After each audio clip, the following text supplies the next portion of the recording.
Vaginitis is a general term for inflammation of the vagina. It is an incredibly common condition that most women will experience at least once in their lifetime.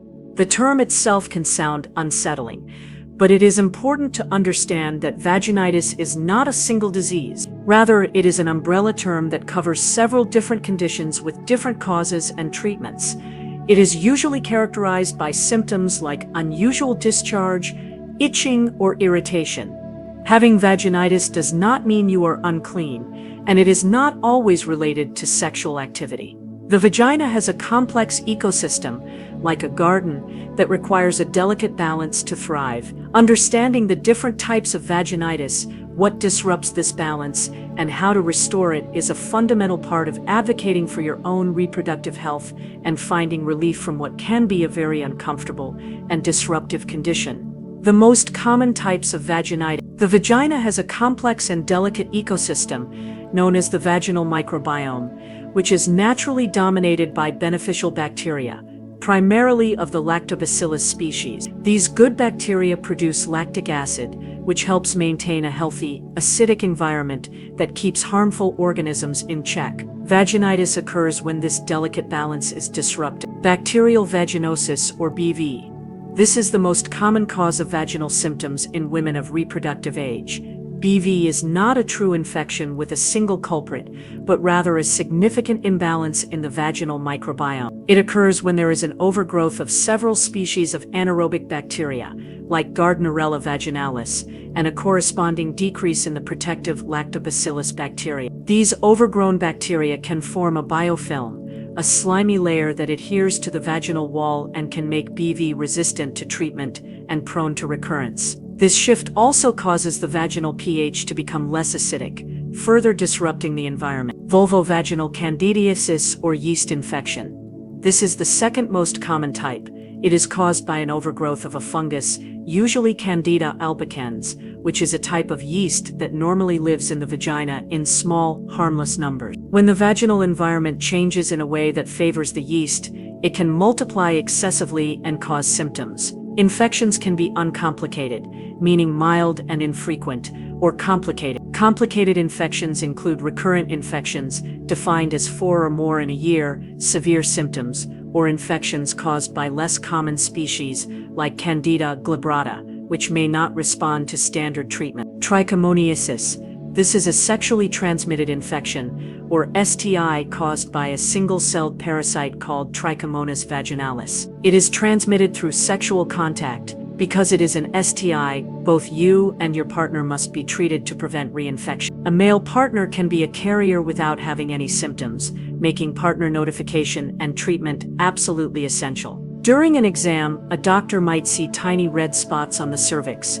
sometimes called a strawberry cervix, which is a classic sign of this infection. Genitourinary syndrome of menopause, or GSM. This condition, previously known as atrophic vaginitis, is not an infection. It is caused by a significant decrease in estrogen levels, typically after menopause. Estrogen is vital for keeping the tissues of the vagina, vulva, and bladder thick, moist, and elastic. Without it, the vaginal walls become thin, dry, and inflamed, which can lead to pain during intercourse, itching, and burn. It also affects the urinary tract, causing symptoms like urinary urgency, frequency, and an increased risk of urinary tract infection. For bacterial vaginosis, the exact cause of the bacterial imbalance is not fully understood. However, certain activities are known to increase the risk by disrupting the vaginal microbiome. These include douching, which flushes out the good bacteria, having new or multiple sexual partners, and using certain scented soaps, bubble baths, or feminine hygiene sprays. Some studies suggest that intrauterine devices,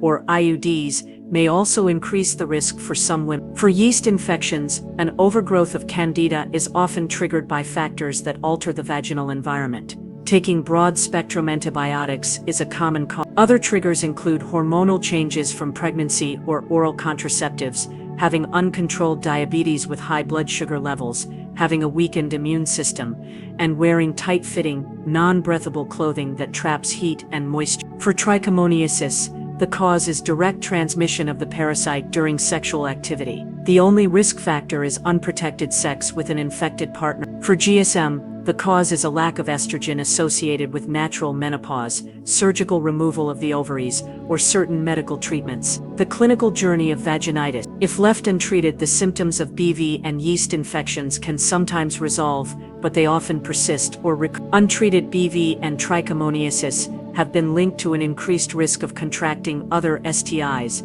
like HIV, and can sometimes lead to pelvic inflammatory disease if the bacteria ascend into the upper reproductive tract. Untreated trichomoniasis will not go away on its own. The most significant issue for many women is the recurrent nature of these conditions. The cycle of getting treated, feeling better, and then having the symptoms return can be incredibly frustrating and can have a significant impact on a woman's quality of life, sexual intimacy, and self-esteem. It can lead to feelings of being unclean, or that something is wrong with your body, although these are incredibly common conditions. GSM is a chronic and often progressive condition that will not improve without treatment. Recognizing the different symptoms. While there is some overlap, the different types of vaginitis often have distinct symptoms that can help in their identification. Symptoms of bacterial vaginosis typically include the thin, watery, grayish-white vaginal discharge, a strong, unpleasant, fishy odor, which is often more noticeable after sexual intercourse, mild irritation or itching, though these are less prominent than with other types. Symptoms of a yeast infection typically include intense itching,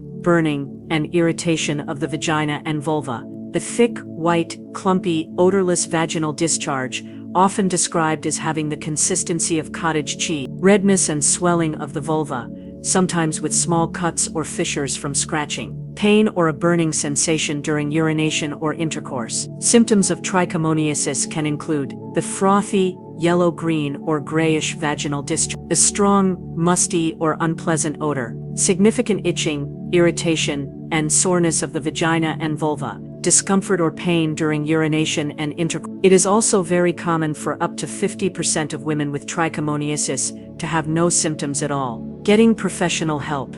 Diagnosis and evaluation. Because the treatments for different types of vaginitis are completely different, it is crucial to get an accurate diagnosis from a healthcare provider rather than self-treating. You can see a gynecologist or a general family doctor. The diagnostic process is usually quick and straightforward. 1. Medical history. Your doctor will ask about your symptoms, your sexual history, and any products you use. Pelvic exam. Your doctor will perform a pelvic exam to visually inspect your vulva and vagina and to observe the characteristics of any discharge. In-office tests. The formal diagnosis of BV is often made using the AMSL criteria, which requires 3 out of 4 signs to be present. These are evaluated with simple office tests. Vaginal pH test. A normal vaginal pH is acidic. A pH above 4.5 is suggestive of bacterial vaginosis or trichomoniasis.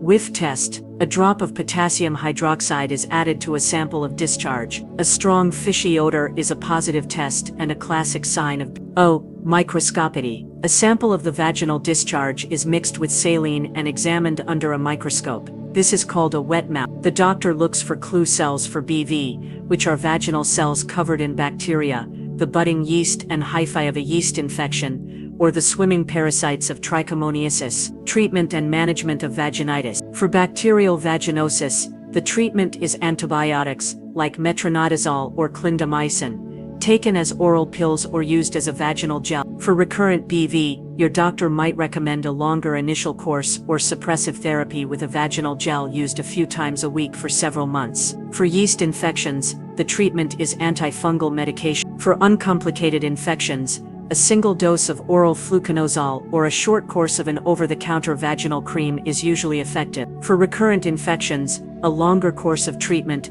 followed by a maintenance regimen, such as a weekly oral fluconazole pill for 6 months, may be necessary. For trichomoniasis, the treatment is an oral antibiotic, usually metronidazole It is imperative that all sexual partners also receive treatment at the same time. You should avoid sex until both you and your partner have completed treatment and are symptom-free. For genitourinary syndrome of menopause, the treatment focuses on replenishing estrogen locally. Low-dose vaginal estrogen, which comes as a cream, a tablet, or a flexible ring, is highly effective. For women who cannot or do not wish to use hormones, non-hormonal vaginal moisturizers, used regularly, and lubricants, used during intercourse, can provide significant relief, rehabilitation, and preventing recurrence. For many women, the biggest challenge with vaginitis is recurrence. Rehabilitation and prevention focus on restoring and maintaining a healthy vaginal microbiome. Avoid douching and harsh soaps. Douching and harsh, perfumed products disrupt the natural pH and wash away protective bacteria. The vagina is a self-cleaning organ. Practice good hygiene. Always wipe from front to back to prevent transferring bacteria from the anus to the vagina. Wear breathable underwear.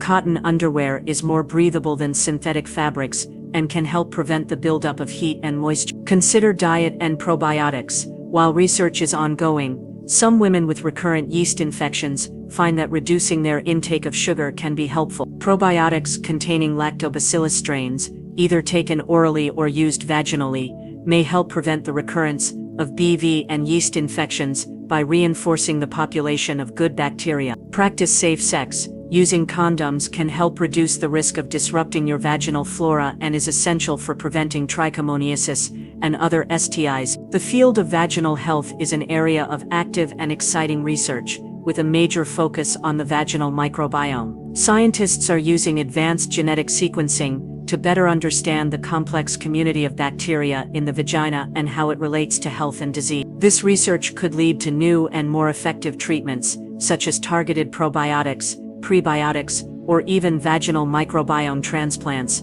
to restore a healthy ecosystem and prevent recurrent vaginitis. Medical experts and women's health advocates are working to destigmatize vaginal conditions and empower women with accurate information. Dr. Jen Gunter, a gynecologist and author, is a powerful voice in this space. In her book, The Vagina Bible, she consistently works to debunk myths about vaginal health. She often states that the vagina is like a self-cleaning oven, and that practices like douching are not only unnecessary but harmful. Her message emphasizes trusting your body and seeking evidence-based care rather than using commercial products that promise freshness but can cause harm. Authoritative medical bodies like the American College of Obstetricians and Gynecologists, or ACOG, provide clear clinical guidelines for the diagnosis and treatment of vaginitis. They emphasize the importance of accurate diagnosis through microscopy and pH testing. AUG's recommendations highlight that symptoms alone are not reliable for the diagnosis of vaginitis. This expert consensus